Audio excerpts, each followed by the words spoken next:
Om Bhagavate Vasudevaya. Om Namo Bhagavate Vasudevaya. Om Namo Bhagavate Vasudevaya. Hare Krishna, everybody. Thank you very much for joining. So we've got 4 sessions left, including today's.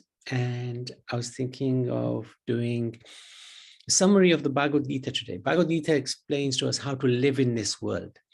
It's an extraordinarily important scripture to study. Not just read, but study it, because it will, if we can understand the Bhagavad Gita, then we can cope with anything in this world and also connect to the Supreme. So we'll spend as much time as we can today. Probably won't be able to cover all 18 chapters, but if we can cover at least 9, then we can tackle the other 9 next time. And then I was thinking of, we haven't talked about the devatas in any detail, so I'm hoping to have something ready in a couple of weeks of the different personalities who govern this universe and how they relate to us, how they relate to the Supreme Lord as well.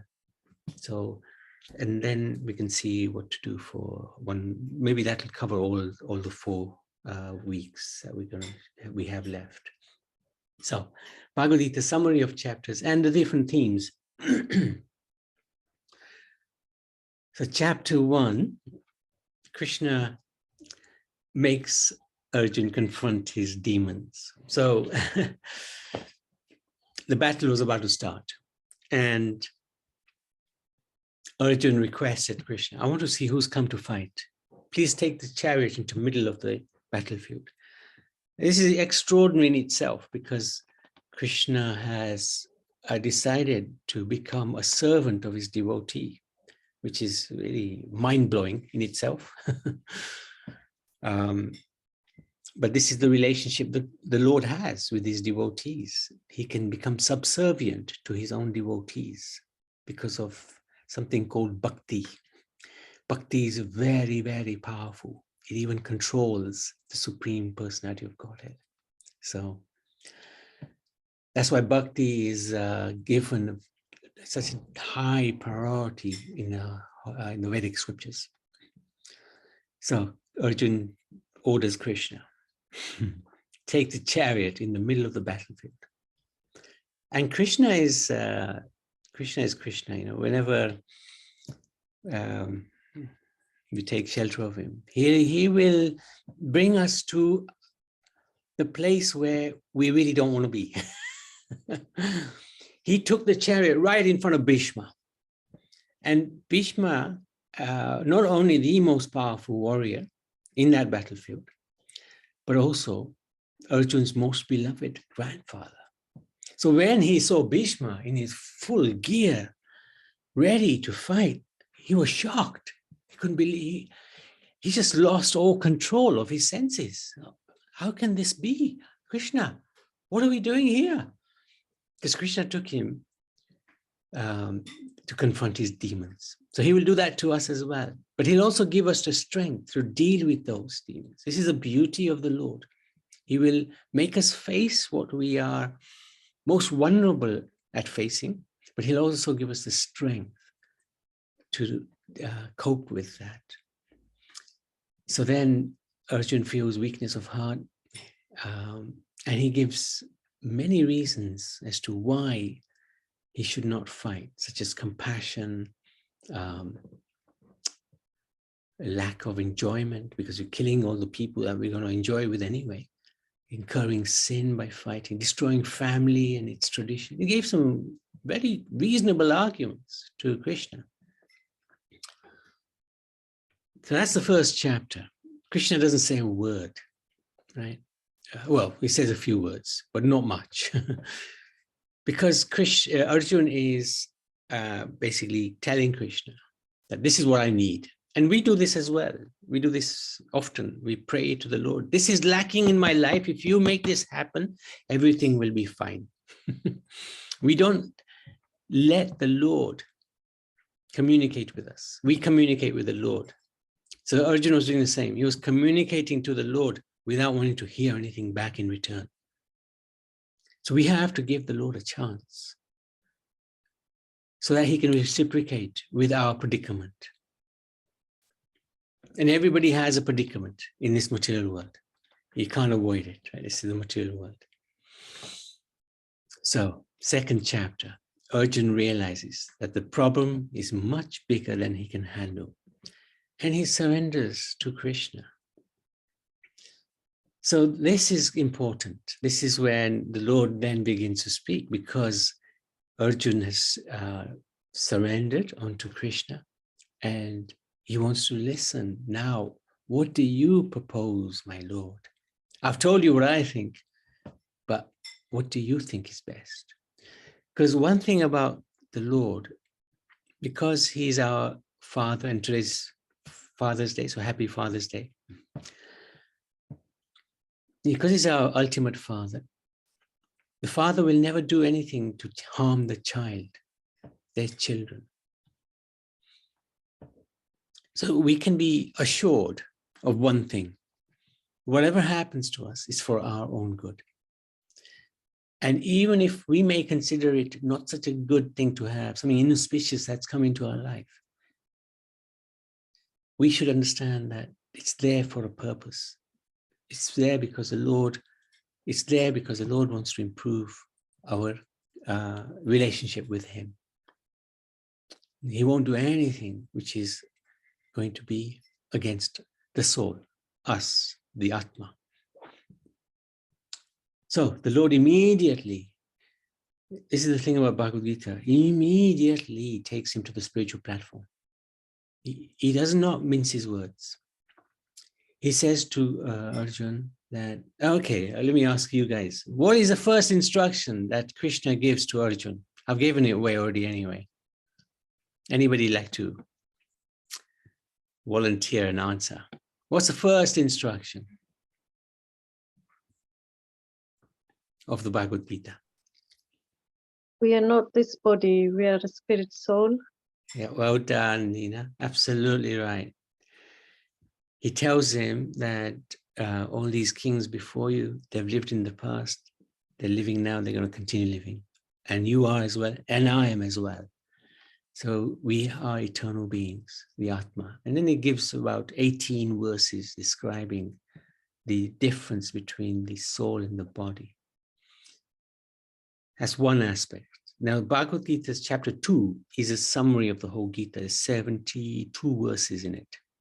It's one of the longest chapters because there's three aspects that Krishna covers. One is the difference between the soul and the body, the eternity of the soul. He establishes that.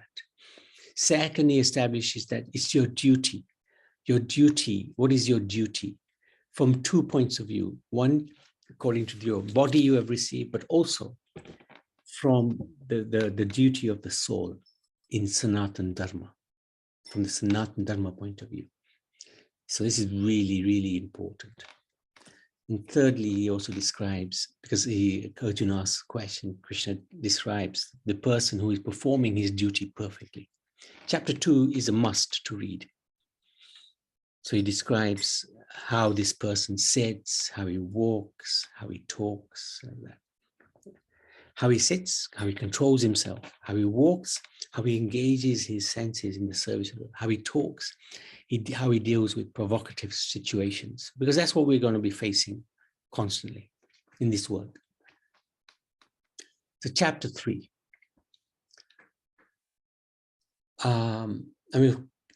Chapter 2 in itself actually gives the summary of the Bhagavad Gita. He could have stopped there, but Krishna wanted to give Arjuna more knowledge about who he is and what he should do. And also Arjuna wanted to understand how to turn wanted the knowledge of how to turn into action, how to perform, how to do karma for our own benefit. So he inquired from the Lord. He makes many inquiries actually throughout the Gita. Chapter 3 defines the practice of karma yoga. So it's called karma yoga. And what is karma yoga? It's the technique of achieving spiritual connection with God through our duties. And there's a few themes again in this chapter. by acting for the pleasure of the Supreme without selfish motives, one can become liberated from the law of karma, action and reaction, and attain transcendental knowledge of the self and Supreme. That's karma yoga, basically, because we're going to be, whatever actions we're doing for the pleasure of the Lord. Then there's karma kanda activities. Karma kanda is where we do something for something in return. It's like a business transaction. So the Vedas, a lot of the Vedas is based around karma kanda. You do a sacrifice, you beg the Lord, please give me this, or the devatas mainly. So it's a business transaction. I worship you, you give me. That's not bhakti, that's not devotional service, and that's not karma yoga either. Everyone must engage in some sort of activity in this material world.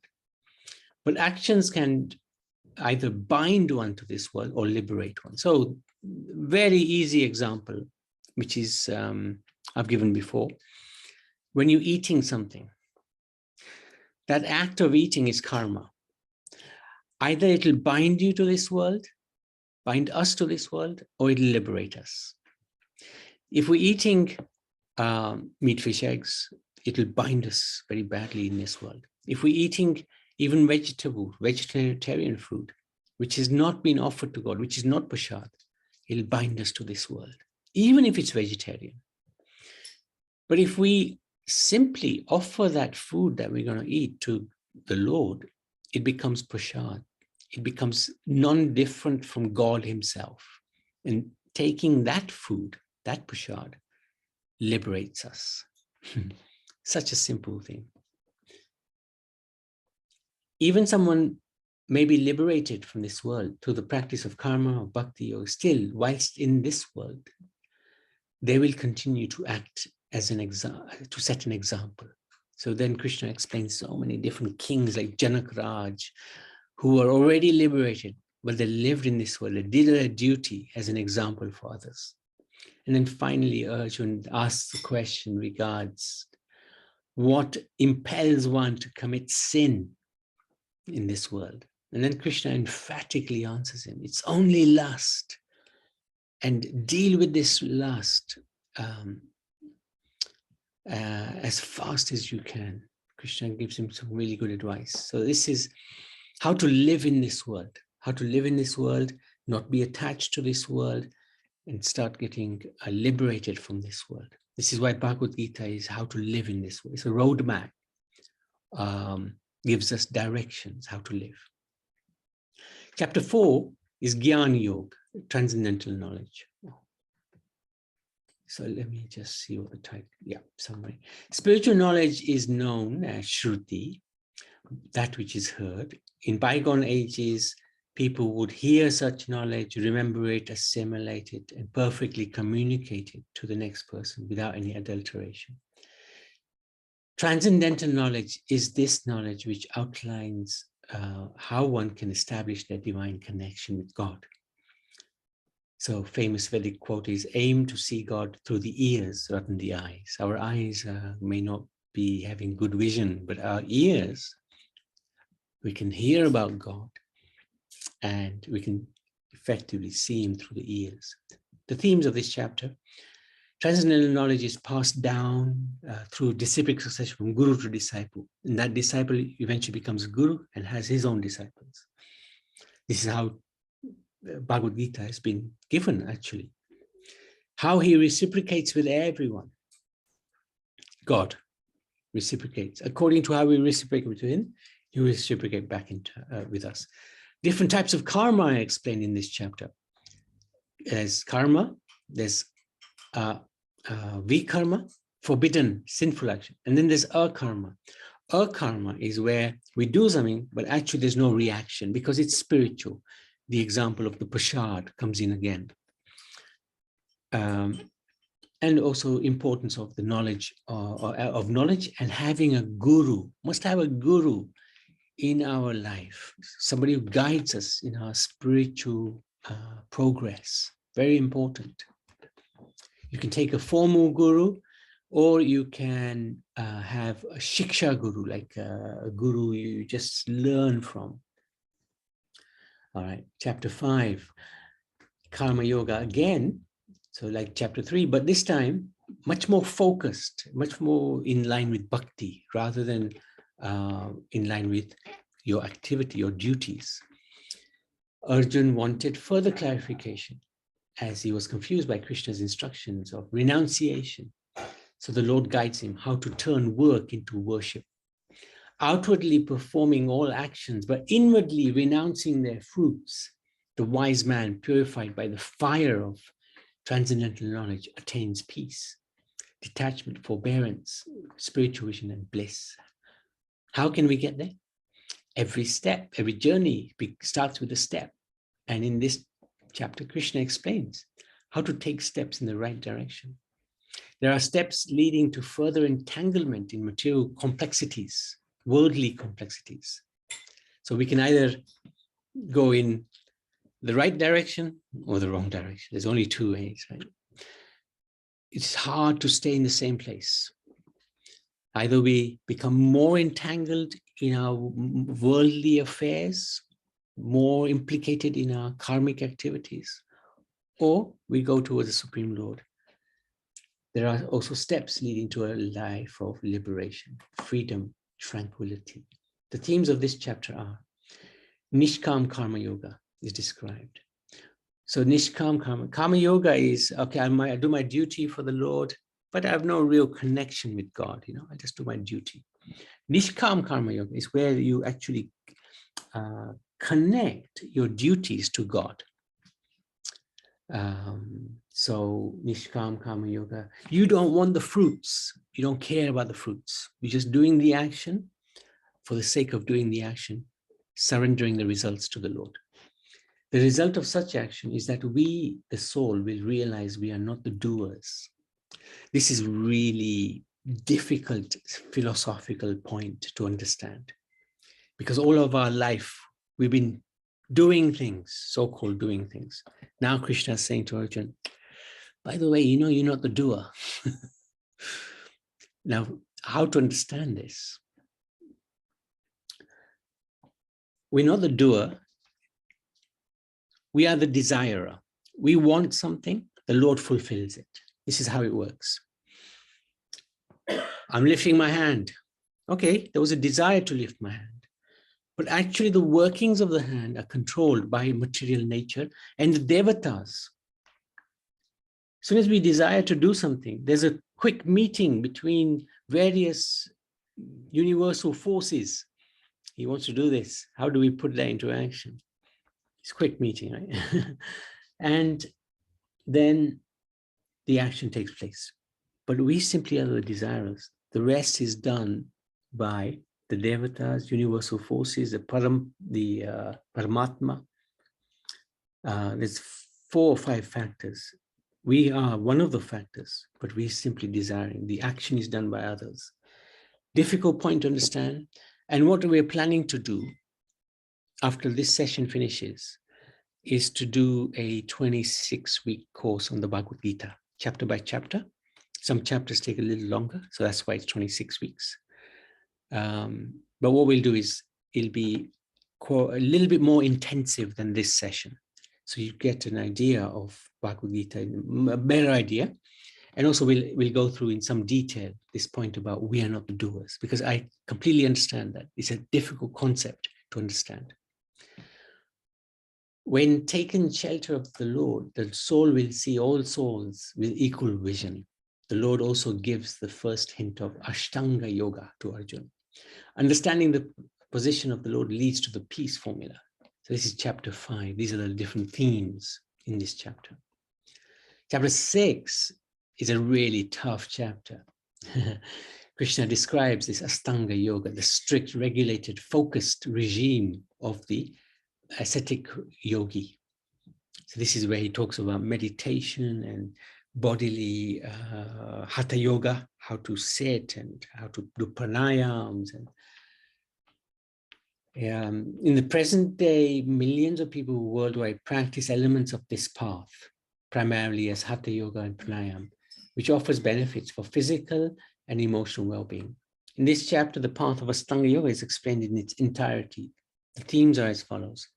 the state of the mind, the detailed practice of Ashtanga Yoga, which is impractical in this age.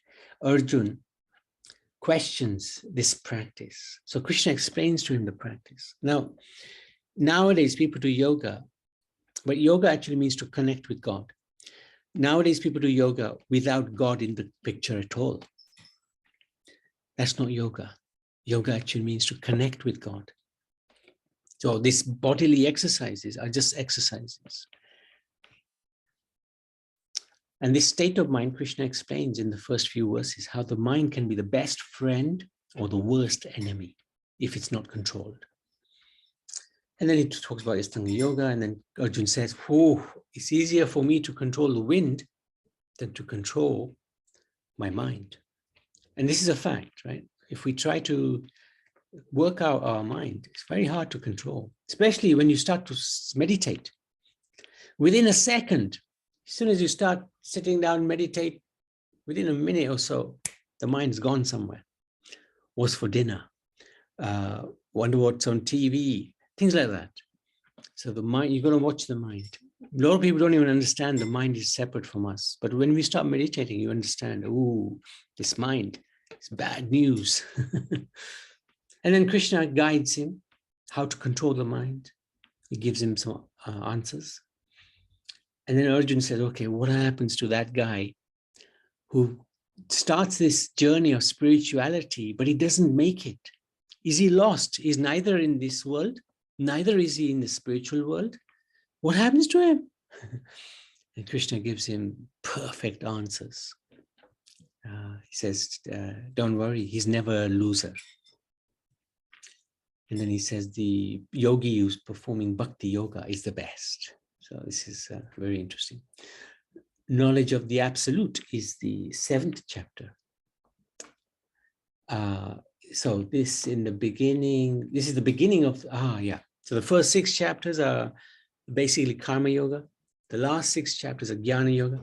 And the middle 6 chapters are effectively bhakti yoga. So the bhakti yoga is protected between karma and jnana.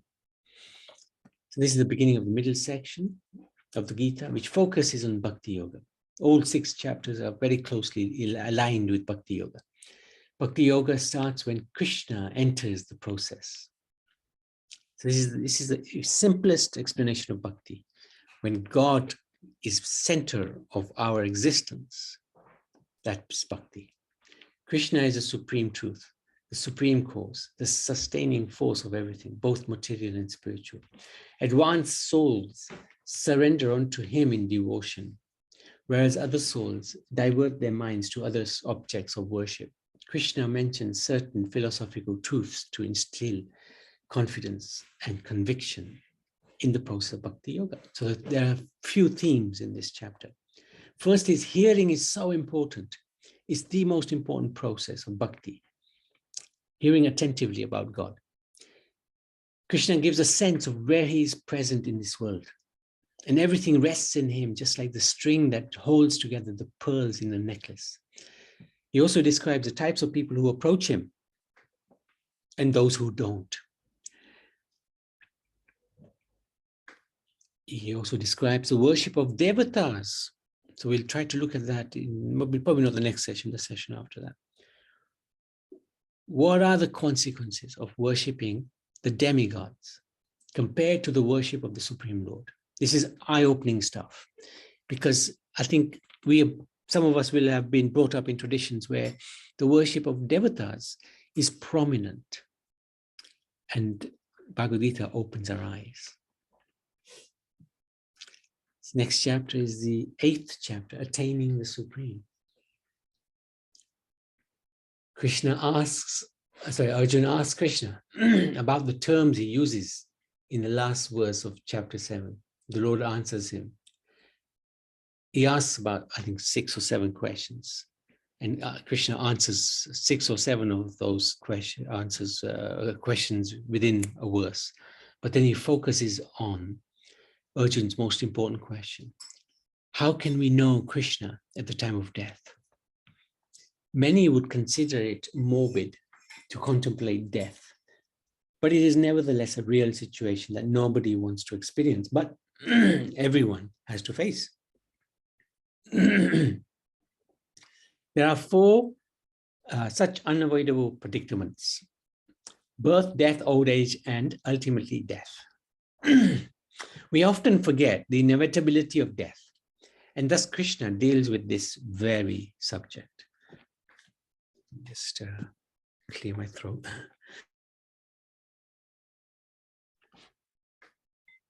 So, Arjuna asks a number of questions. One of them is about what happens at the time of death. Krishna replies that what state of consciousness one has at the time of death, one will achieve. So whatever we are thinking at the end of our life, that's what we're going to get in our next life. Right? Together with all the karma, the karmic activities that we've performed, and our consciousness. So there's three factors that will come into place: our consciousness, what we're thinking at the end of our life, and our karma. Three things. So Krishna has given some guidelines here. Krishna describes the destination of various spiritual practitioners. He describes what happens to the yogi at different times of passing, whether the sun is in the northern hemisphere or the southern hemisphere. And he also describes the supreme position of his devotees. So this is a very, very inspiring chapter. Chapter 9, the most confidential knowledge. So, Babaji, may I just add something for chapter 8? oh, absolutely, please, Pari. So, one of the ways I was taught about this was that think of death as a really important exam, and I think in that way you learn. Like everyone here, I'm sure, has given an exam, whether that be for school, any driving test, anything else. So you have to prepare throughout the time you've been given, and then you give your exam. But if it's like, see, once you're close to that exam, and if you start practicing like a day or two before, you won't remember everything. That's why it's really important to start bhakti from whenever you can, because that gives you the time, that preparation to then bring Krishna into your mind when you die. Because if he's not there again, when that process of reincarnation and this and that, and it's really important to remember that we have to remember Krishna at the time of death, so that we can achieve that spiritual level of, and just go to him at the end of our life. So bhakti should be maintained throughout. It isn't something that comes really easily, but once you start practicing it comes really naturally. Very good contribution.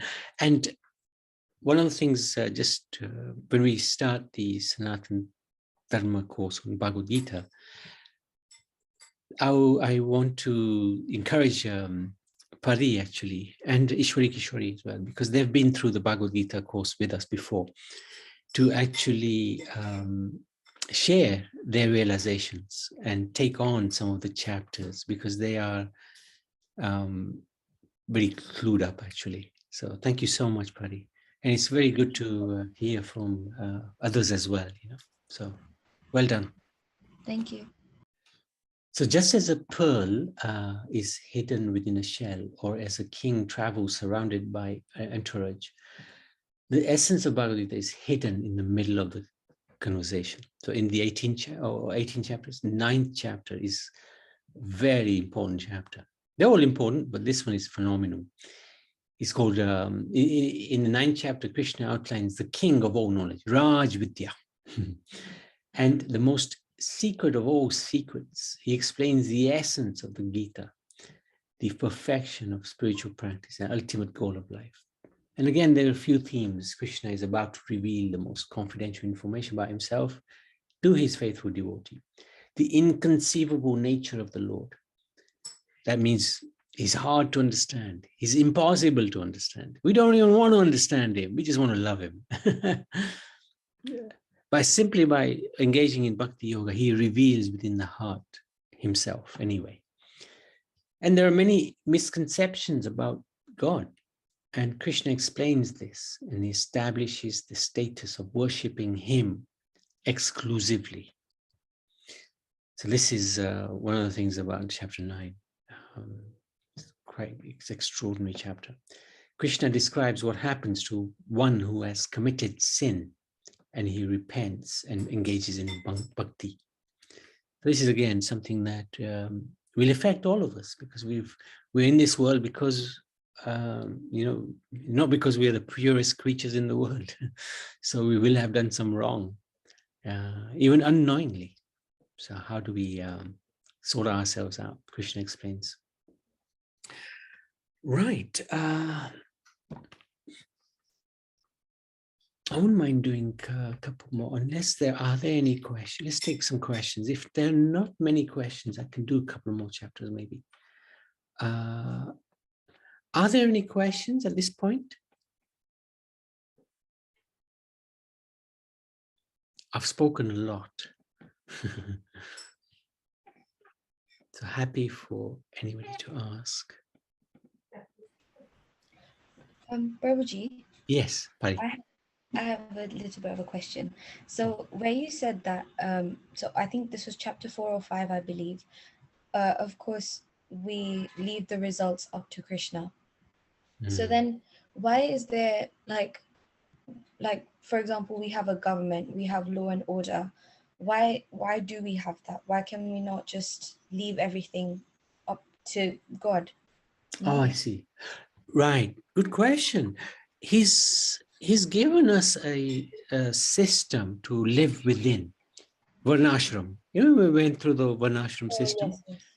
So it's not that he wants everything to be left to him to every single degree. He's actually given us the mechanism how society should be organized. And according to our nature, we can live within that society, within the rules of those various ashrams and varnas. And it also doesn't mean, oh, you know what, I'm not going to study, I leave it to Krishna, chill out. Or I'll just I'll just chant, I'll just read, and I leave everything else to the... Because that's what Arjuna said to him. I'm going to go to the forest and start meditating. And Krishna said, all right, chapter 6. And Arjuna said, hey, I can't do this. Krishna expects us to do our very level best. But then he says, you leave the rest. You do your best, but you leave the rest to me. If it's meant to be successful, it will be. If it's not, then don't worry. I'm deciding. You just put your best effort in. So I know you didn't ask that question, but you just sort of triggered that answer from me, that just because Krishna says leave it to him doesn't mean you don't put the effort in. You've got to put the effort in. That's what he sees. He's looking at the effort. How much is this person making an effort so that I can help that person? So because our karma depends on us, right? That determines how our, whatever things will happen in our life next. But does fate depend on our karma, or does our fate depend on Krishna? Fate depends on Krishna, but we also influence it by our activities. So we can even change our karma, right? There's 5 subject matters of the Gita. Ishwar, Atma, Prakriti. Yeah, good. Well done, well done. And time. And the final one is karma. The only one of those we can change is karma. So we can change our destiny. We can change our fate. Ultimately, we've sort of performed karmic actions, and we got our desires. So whatever's coming is going to come, right? The Lord has sanctioned that. That can be changed. So we do have control. How do we change our karma? Surrendering on the Supreme Lord, consciousness, changing our consciousness, becoming grateful for everything, even bad things that come our way. Thank you, my Lord. I appreciate you are teaching me something now, and I will learn from it. That will change our luck. Not luck, that will change our destiny. Okay. So it's both. It's both. We do determine our own fate, but also Krishna determines the fate. Okay. Nice Thank you. question. Thank you. Akasha or Ria? Hare Krishna, Prabhuji. Hare Krishna. Hare Krishna, both of you.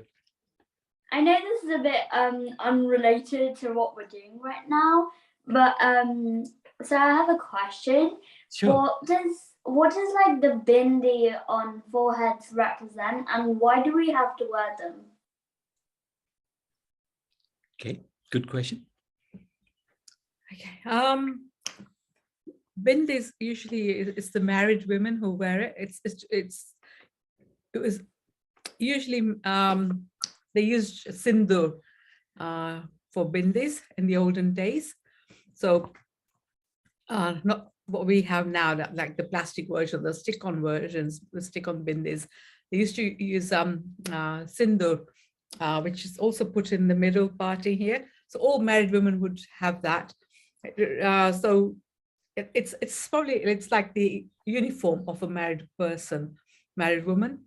So if you see that, you'd realize, that person is married. Nowadays, these bindis are like a fashion item, and everyone wears them. Thank you. It's a sign of it's some auspiciousness from Lakshmi Devi as well. Lakshmi Devi, yeah. And the priest as well, when you go to a temple, sometimes the priest. Yeah. So anytime you do a puja and things like that, the priest would put some sindoor on it, like a tilak. Okay. Yeah. Thank you. Bakulaben, did you have a question? Not a question, but just regarding about bindi. Can you hear me? Hello, can you hear me? Yeah. It's regarding about bindi. It's a more significant of the forehead, because all the knowledge it's in our head, and the forehead is kind of, it has to be kind of lit up. So that's why also the bindi represent it's not only the women, the men can wear it bindi too. It's not a bindi, we call it. It's just a what's the word? You can do it with chandan or kumkum. It's just the signifying that your mind is always enlightened. There's a more significant on bindi, just not just a married woman. Married woman is a part of their, as Mataji said, is a part of a uniform, which is absolutely right. But also the man can wear it, so it's significant that it's we are always enlightened with the right guidance. We are thinking in the right directions. Thank you, Bakulaben, for that as well. Thank you. Also, we wear tilak here, which is basically a sign that Made of chandan. Yeah, made of chandan. We are worshippers of Vishnu. This is like his lotus foot. Okay, I tell you what. Let's. If there's no more questions, let's go to the quiz. But you want to share the details? Yeah. Yes, Prabhuji, I'm just quickly editing it. I'm gonna need No problem. Five minutes. Problem. So just to get, I suppose, an idea, would devotees be interested in a Bhagavad Gita session when we started? We try to do a chapter a day, although, sorry, a week, chapter a week. Same time, Sundays, 1 o'clock. Yes, I would be interested. Yes. Okay, good. Okay. Yes, Prabhuji. Good. Okay. So yeah, we'll start that straight after this session. These 4 weeks pass, and some of the sessions maybe two sessions a chapter. because they're a little longer chapters. But we'll go through also not just the summary, the themes, we'll go through every single verse, at least reciting it in English, but we'll also take some lessons from each chapter. And usually there's 2, 3, in fact, chapter 1 has 5 lessons. It's the only chapter with 5 lessons. And chapter 1, Krishna says nothing. So it's one of the most important chapters, chapter 1. And Krishna says hardly anything. So good.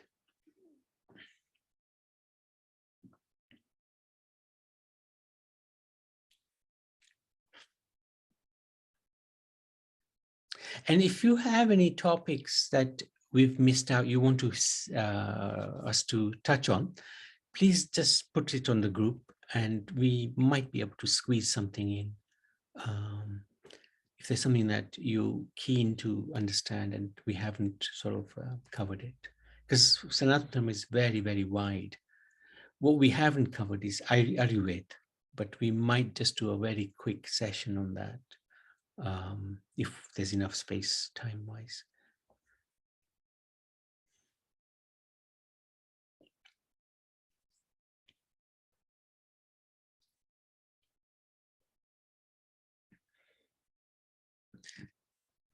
Okay, another thing I wanted to ask was, I wouldn't mind some feedback as to how you're finding the course. Not right now. Maybe you can send it to me directly or put it on the group, whatever you feel like doing.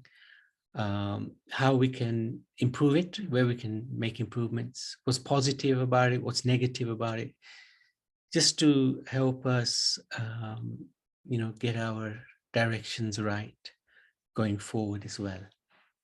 So that is always very helpful. If you can give us some ideas of what you liked, what you didn't like, so we can always try to improve what we're doing. Because this Sanatan course, Dharma course, was the first one we've ever done. So it's been eye-opening for me. So I've learned a lot.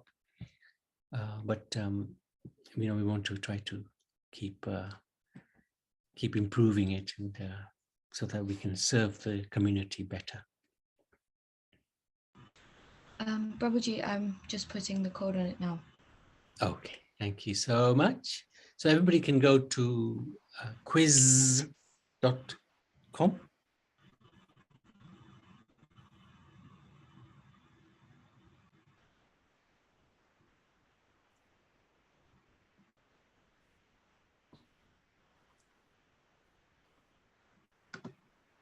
Can you please have the link in the chat?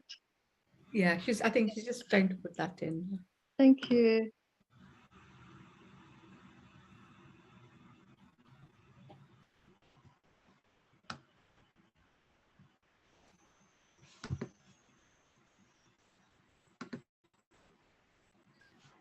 Oh yes, Lena, thank you for the darshan. These deities are so amazing. If you have a closer look, Krishna's arm is around Radha and vice versa, and she's holding his flute. Very unique. So thank you so much for. Prabhuji, can I share my screen? Oh yeah. Are you not? Oh yes, I am. Just one second. Yeah.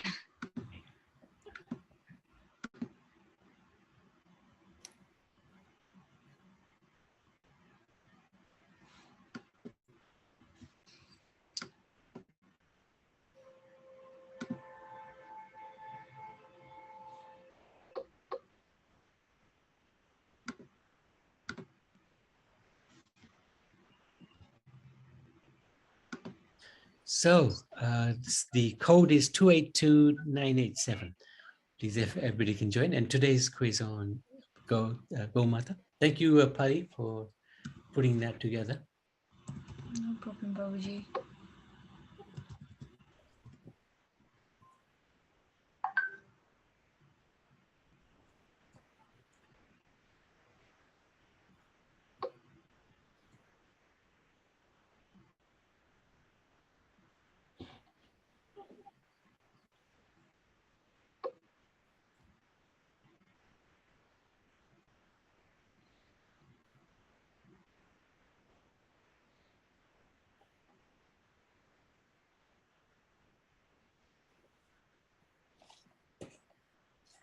So, is everybody joined? Anybody missing? Are we waiting for anybody? Otherwise, Marie, you can start. Huh? Okay. Thank you.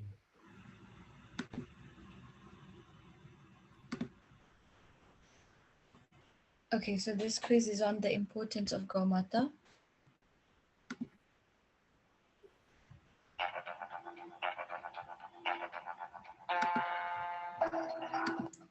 How many devatas reside in the body of Kamadhenu? 3 million, 30 million, 300 million, or 330 million?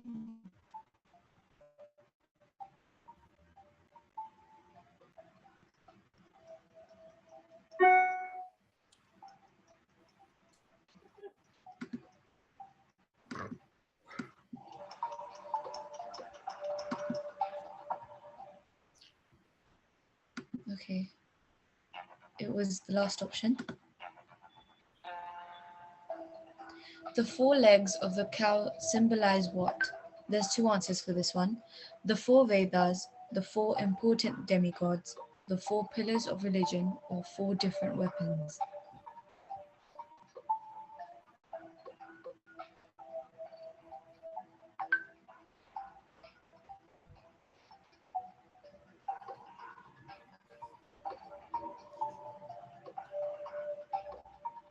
Wow.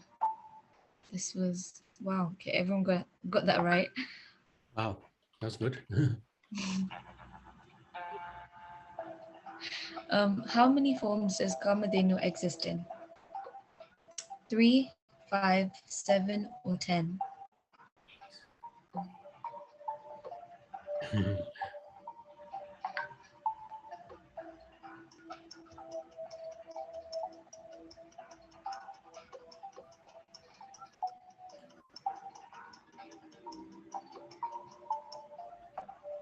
Five was the majority selected answer, and that was correct. Wow. Yeah. A cow is considered our mother because she nourishes us. True or false?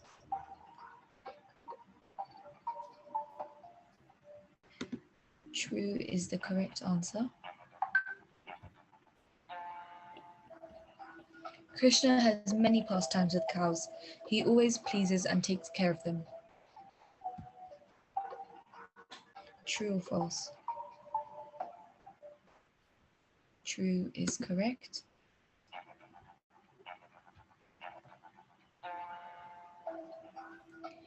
A name of Krishna is Gopala. It means the protector of cows. True or false?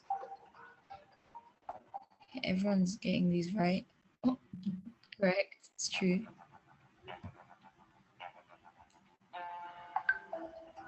The cows don't like Krishna calls out their names. True or false? False.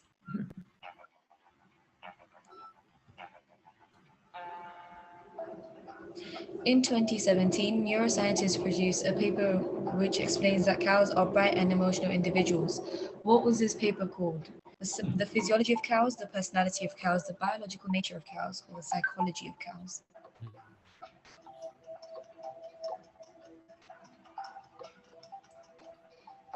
Mixed answers, but the psychology of cows is the correct one. Lord Chaitanya was born in which family before he became the son of a Brahmana? Was he born in a family of aristocrats, cowards, a king, or a warrior?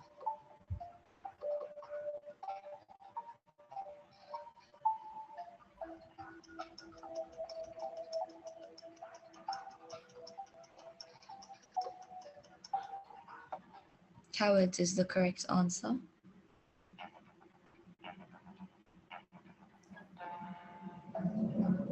Cow eaters and killers are condemned to rot in hellish conditions for many years. This is undeniably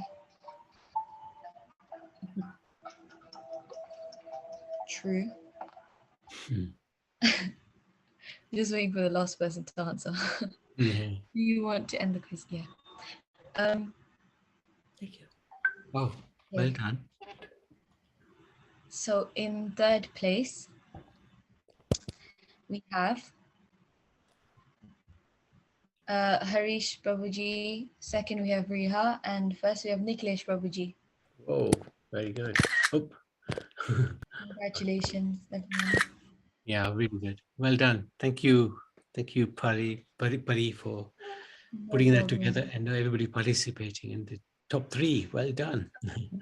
Okay, so we shall catch everybody next Sunday. Thank you very much, everybody. Hare Krishna. Hare Krishna. Thank you. Hare Krishna.